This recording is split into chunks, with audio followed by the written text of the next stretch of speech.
My channel Rajput physics.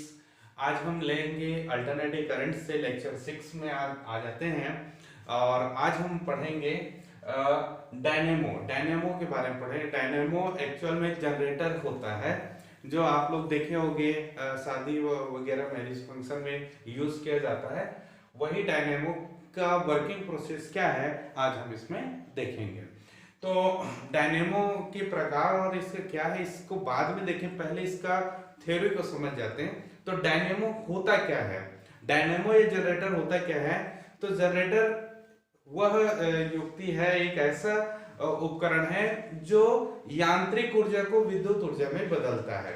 यांत्रिक ऊर्जा को विद्युत ऊर्जा में बदलता है, यानी मैकेनिकल एनर्जी को इलेक्ट्रिकल एनर्जी में कन्वर्ट करने वाले जो उपकरण है उसको कहेंगे डायनेमो। तो डायनेमो में क्या क्या होता है, क्या प्रोसेस होता है, किस सिद्धांत पर काम करता है, आज हम इस वीडियो में समझेंगे। तो चलिए देखते हैं। जब एक आयताकार लूप को एक चुंबकीय क्षेत्र पर घुमाया जाता है, एक चुंबकीय क्षेत्र के बीच में घुमाया जाता है, तो उसमें प्रेरित विद्युत वाहक बल उत्पन्न होता है फैराडे के नियम से। यही सिद्धांत पर ये लागू होता है। तो चलिए चेक कर लेते हैं। मान लेते हैं एक N और S ये चुंबकीय खंड है, इसके बीच में एक आयताकार लूप को रख दिया जाए।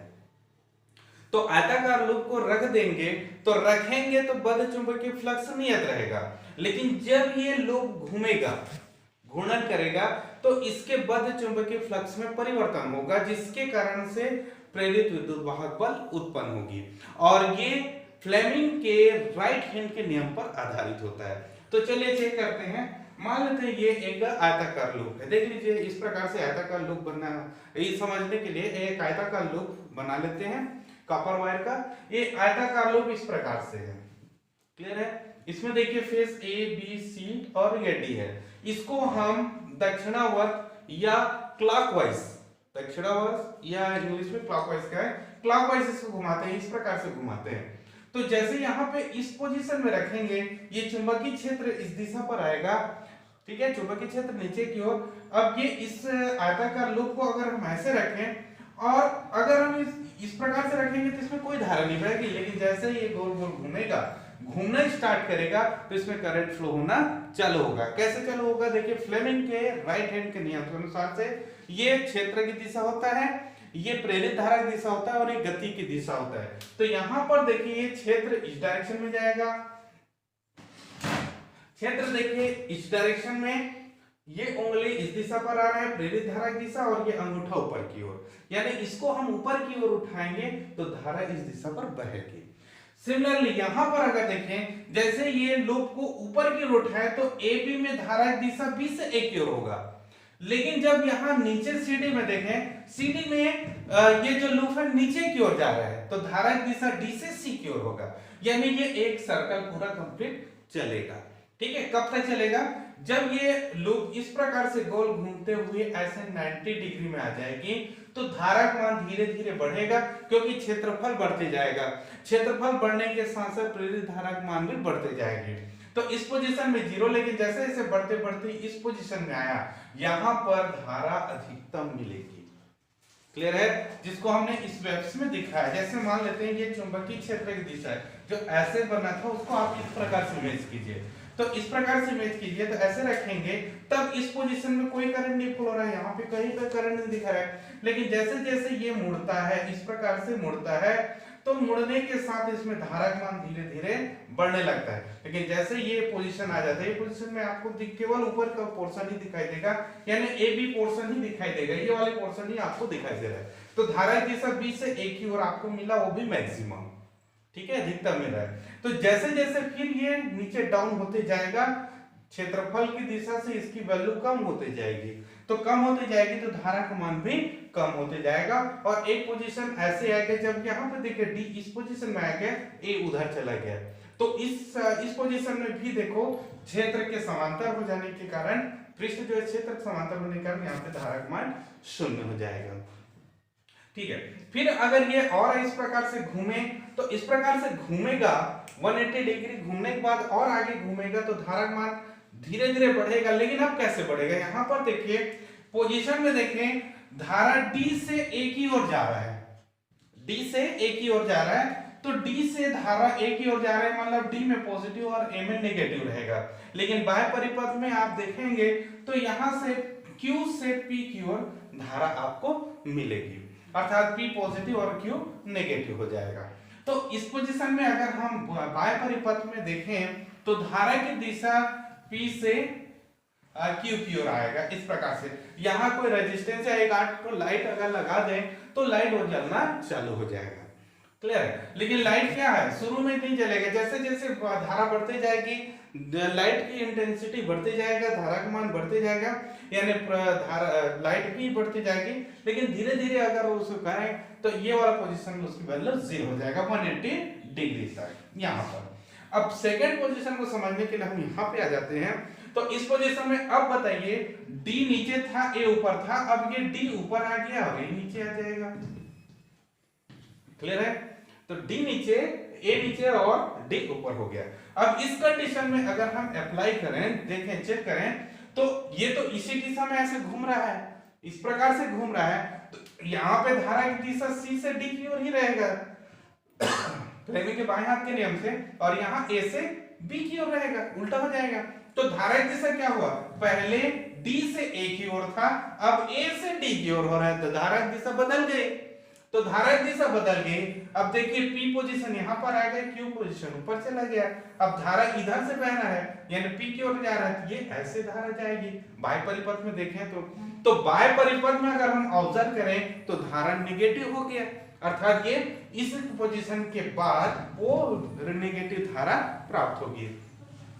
तो ऐसे पोजीशन में आपको धारा दोनों दिशाओं में प्राप्त होगी, यानी प्रत्यावर्ती धारा आपको मिलेगा, अल्टरनेटिंग करंट मिलेगा। ये इसका मुख्य सिद्धांत है। एक बार और देख लीजिए, मुख्य सिद्धांत क्या होता है, जब एक आयताकार लूप को चुंबकीय क्षेत्र में घुमाया जाता है तो फैराडे के नियम अनुसार से प्रेरित विद्युत वाहक बल उत्पन्न होता है, प्रेरित धारा उत्पन्न होती है। अब प्रेरित धारा की दिशा निर्धारित करने के लिए फ्लेमिंग ने राइट हैंड का नियम अप्लाई किया था। तो राइट हैंड नियम में देखिए ये जो उंगली होता है, जो फर्स्ट फिंगर होता है, ये आपका चुंबकीय क्षेत्र की दिशा को बताता है, ये लूप को घुमाने की गति को बताता है, गति की दिशा है, किस दिशा पर गति करा रहा है। तो ये वाली उंगली जो है, ये मिडिल फिंगर जो है, ये प्रेरित धारा की दिशा को निर्धारित करता है। उसी के आधार से हम यहाँ पे अप्लाई करेंगे।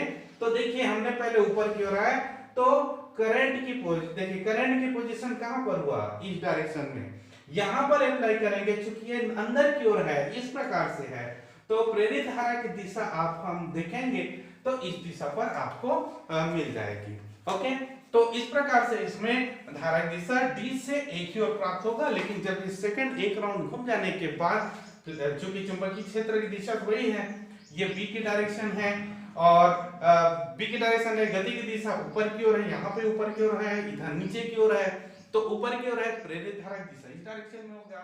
जैसे हम देखते हैं ऐसे डायनेमो के बारे में, तो डायनेमो में हम लोग देखे हैं कि यांत्रिक ऊर्जा को अगर विद्युत ऊर्जा में परिवर्तित करता है उसको हम डायनेमो कहेंगे। तो प्रत्यावर्ती डायनेमो यानी एसी डायनेमो होता क्या है, एसी डायनेमो वह उपकरण है जो यांत्रिक ऊर्जा को प्रत्यावर्ती धारा में परिवर्तित करता है, तो अल्टरनेटिव करंट में परिवर्तित करता है। तो ये बहुत इंपॉर्टेंट क्वेश्चन है, इसको पूछा गया था 12 और 17 में। तो देख लीजिए इसका मैकेनिज्म किस प्रकार से है, तो इसको देख लीजिए, ये इसका सिद्धांत था। अब हम इसको नॉर्मल यूज के लिए अगर हम इसको बनाए तो कैसे बनाएंगे, तो यहाँ देखिए ये एक नाल चुंबक था, इस चुंबक को क्या कर देते हैं, इसमें 4 मुख्य भाग होता है इनका।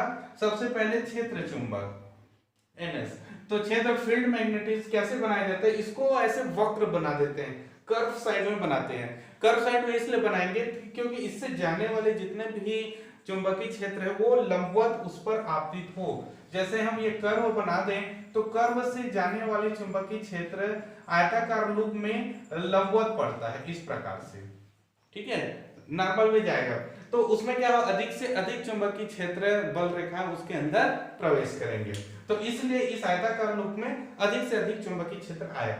ये हो जाता है क्षेत्र चुंबक का मुख्य रीजन। सेकंड जो काम है वो आर्मेचर का है। आर्मेचर कैसे बनाया जाता है? तो आर्मेचर बनाने के लिए एक नर्म लोहे के टुकड़े को पटलित करके पट्टी पट्टी बना के एक लोहा बनाया जाता है, यानी उसका एक एक्सेल बना देते हैं, हब बना देते हैं, समझिए। ये देखिए, ठीक है, इस प्रकार से एक्सेल के ऊपर एक रॉड के ऊपर में एक नर्म लोहे के टुकड़े को ऐसे कर देते हैं। अब नर्म लोहे के टुकड़े क्यों यूज किया जाता है? तो ये ऐसे प्रॉपर्टी होता है नर्म लोहे टुकड़े में कि वो तुरंत चुंबकित हो जाता है और चुंबक हट जाने से विचुंबकित भी होता है। तो ऐसे नर्म लोहे के टुकड़े को बनाकर एक हब बनाया जाता है और इस हब में चारों तरफ ऐसे आयताकार लूप बनाया जाता है, ठीक है। यानी कॉपर वायर को, विद्युत रोधी कॉपर वायर को इस प्रकार से बनाया जाता है। इसका एक डायग्राम हमारे पास है, ये देख लीजिए। ये जैसे ये नरम लोहे के टुकड़े हैं, ये वाली नरम लोहे को इस प्रकार से शेप देके बना दिए हैं और इसमें ये देखिए वायर को इस प्रकार से मोड़ा गया है।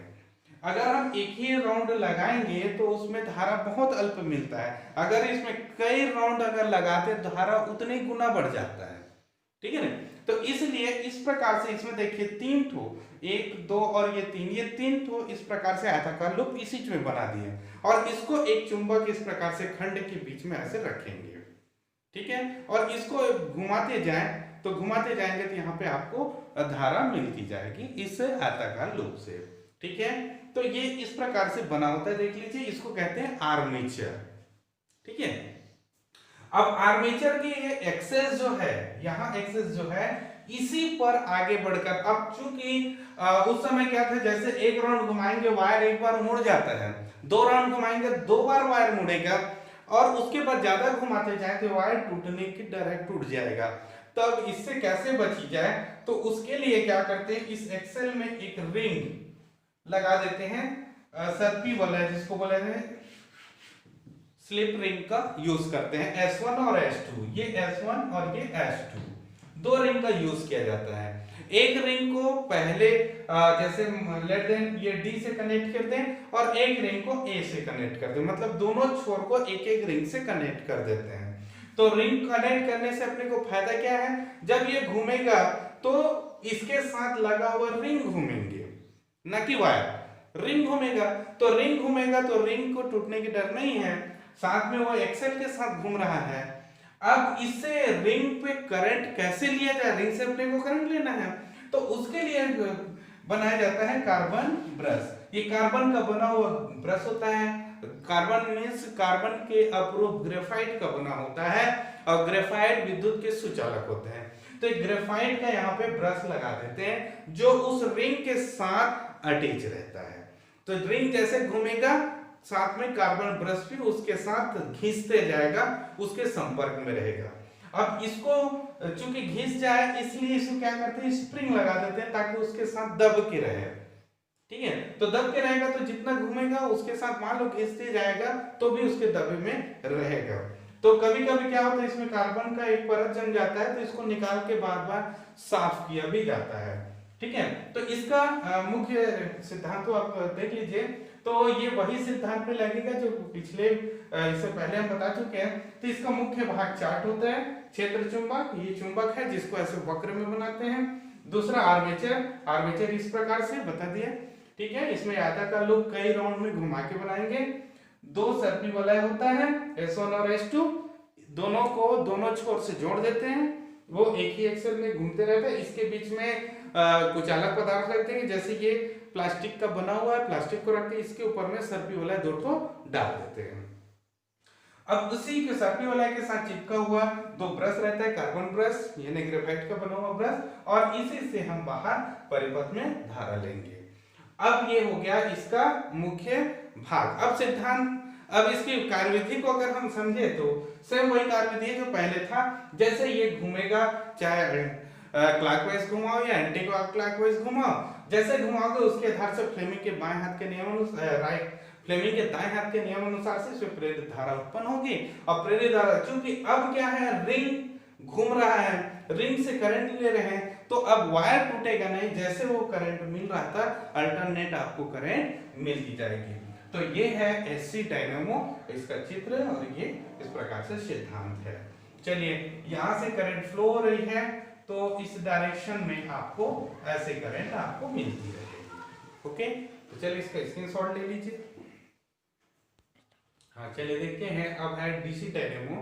तो डीसी डायनेमो होता क्या है, जब यांत्रिक ऊर्जा को अगर कोई डिस्ट धारा में परिवर्तित करते हैं ऐसे उपकरण, उसको हम डीसी डायनेमो कहते हैं। तो डीसी डायनेमो का भी प्रोसेस वही है। तो देखिए इसमें भी चार इसका मुख्य भाग होता है। एक क्षेत्र चुंबक, जिसको पिछले मैं बता चुका हूँ, एक वक्री इस प्रकार से बनाएंगे ताकि अधिक से अधिक चुंबकीय क्षेत्र उसमें प्रवेश करें। दूसरा है आर्मेचर। आर्मेचर भी बताया था, आर्मेचर किस प्रकार से होता है। तो ये इस प्रकार से आर्मेचर है, नरम लोहे के ऊपर में आयताकार लूप विद्युत रोधी चालक तार कॉपर वायर को बनाया जाता है आर्मेचर। अब यहाँ पर दो, इसको बस इसमें चेंज करते हैं, विभक्त वलय दिक् परिवर्तक यानी स्लाइड रिंग कम्यूटेटर, इसका यूज किया जाता है। उस समय क्या है, पूर्ण रिंग को ले लिए थे दो ठो, इसमें क्या है एक रिंग का दो हाफ पार्ट लेंगे, दो S1 और S2 हाफ पार्ट है, मतलब ये इस प्रकार से ये S1 और ये S2। S1 को हम जैसे A से कनेक्ट करते हैं तो S2 को हम कनेक्ट करेंगे D से, ठीक है। S1 को A से और इसको D से कनेक्ट कर दें तो उसमें क्या होगा, ये रिंग इस प्रकार से घूमते रहेगा, ठीक है। तो जब ये आर्मेचर घूमेगा तो रिंग उसके साथ घूमेंगे, यानी हाफ रिंग घूमेगा। तो अब यहाँ पर देखिए कार्बन ब्रश का क्या है, कार्बन ब्रश फिक्स है, ये घूम रहा है, ठीक है। कार्बन ब्रश फिक्स है, अब ये घूमेगा तो क्या होगा, कभी कार्बन ब्रश B1 को S1 टच करेगा तो कभी S2 टच करेगा।